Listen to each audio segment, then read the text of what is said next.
Tulichukua sample za mbuzi, tukachukua sample za kondoo, tukachukua sample za papai, tukachukua sample za oili ya gari na sample za vitu vingine mbalimbali, tukavipeleka pale kwenye maabara bila wao kujua, na tukazipa majina.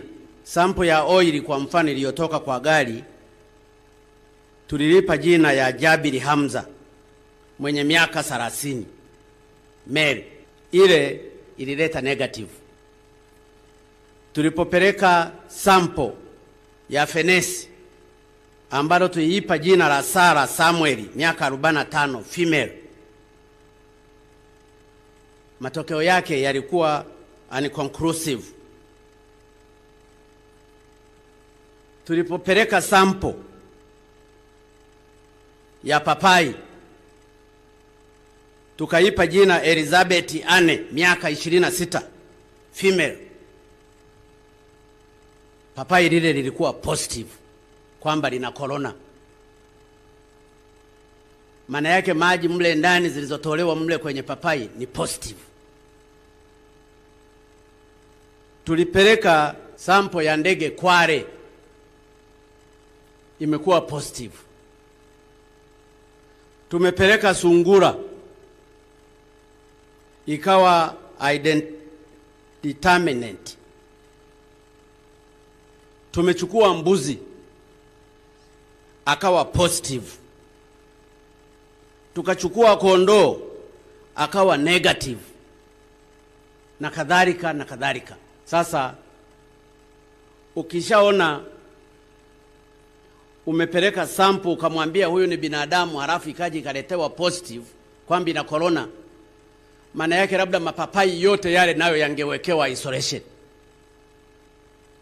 Ukipeleka mbuzi za sample nazo zikawa positive, maana yake mbuzi wote tulionao hapa labda by assumption, au huyo mbuzi waliopelekwa nao walitakiwa wapewe kwenye isolation. Ukipeleka fenesi likawa positive, makamasi yake yale ambalo tuliyapa jina la Elizabeth, maana yake Elizabeth fenesi, nayo mafenesi yalitakiwa yawekwe isolation. Kwa hiyo ukishagundua kitu hiki, lazima ujue kuna mchezo wa ajabu unafanyika kwenye vipimo hivi, kwamba kuna mambo ya ajabu yanafanywa katika nchi hii. Either wahusika wa laboratory ile wamenunuliwa na mabeberu, either hawana utaalamu, which is not true, kwa sababu maabara hii imetumika sana kwenye magonjwa mengine. Either zile sample zinazoletwa, kwa sababu mpaka reagent zinatoka nje, mpaka zile swap, zile vipamba vya kuweka kwenye nani mle vinatoka nje. Kwa hiyo lazima kuna kitu fulani kinafanywa.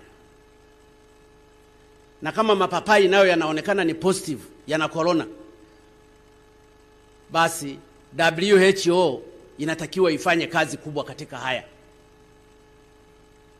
Na kama mbuzi nao wana corona, na kama hawajajua hii corona ina affect binadamu au ina affect mbuzi au ina affect hata miti, basi wanasayansi hatujafanya cha kutosha katika hili. Kwa hiyo kuna watu, kutokana na extrapolation ya hizi information nilizonazo, lazima kuna watu wameambiwa positive wakati si wagonjwa wa corona, na inawezekana wengine wakafa kwa hofu. Papai lile lipo halijafa, lipo tu linaiva.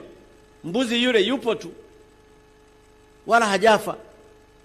Fenesi lile lipo, labda lije lioze tu baadaye ya muda wake, lakini yale ni positive na vitu vingine. Kwa hiyo natoa wito kwa Watanzania, msiwe na hofu, na hasa kwa wale ambao bado hawajachoka hata hajaumia. Kwa nini uwe na hofu? Mbona mafua yamekuwepo, ila haya ni mafua ambayo yako advanced, nayo yatapita.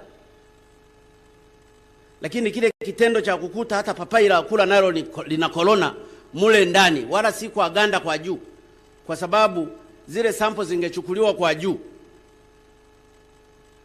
wangesema labda aliyeligusa ana corona. lakini wametoa with specifications kabisa vizuri, wakachoma ndani mle, wakaingiza kile kiswapu. Wangeweza wakasema huyu mbuzi labda alishikwa akaingiwa ndani na mtu akampa corona, lakini mbuzi awe na corona, fenesi liwe na corona, papai liwe na corona, ndege kama kwale awe na corona.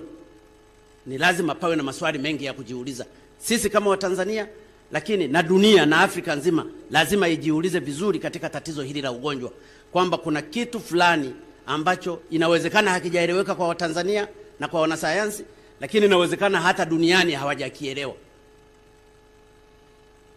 Lakini natoa wito kwa wale wanaotumia vifaa hivi, hasa katika Afrika, wachukue sample za wanyama, wachukue sample hata za kitu kichochote, hata liukuta, hata mjusi, wachukue anything, watakuja kuprove haya ninayoyazungumza. Mimi ni mwanasayansi, ninajua ninachokizungumza, na kazi hizi zimefanywa na watu ambao they are really qualified.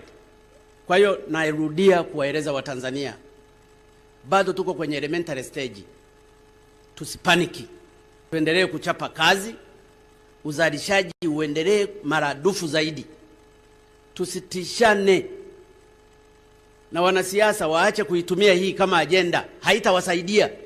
Lakini Watanzania tusikubali kutumika. Corona haiko Tanzania tu, iko kila mahali, iko Marekani, iko Uingereza, iko Uholanzi, iko Sweden, iko everywhere, iko Japani, iko China, iko kila mahali. Sasa wasitumie hii kama base. Kwanza huu ugonjwa wala haukuanzia hapa.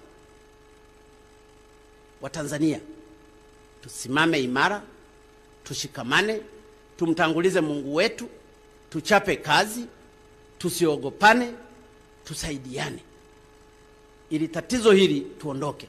Na wale wanaoendelea kufanya mbinu za kijingajinga kama hizi ambazo nimezisema, kwamba papai nalo lina corona, kwale ana corona, mbuzi ana corona, ni lazima katika scientific approaches watu lazima wafanye kazi.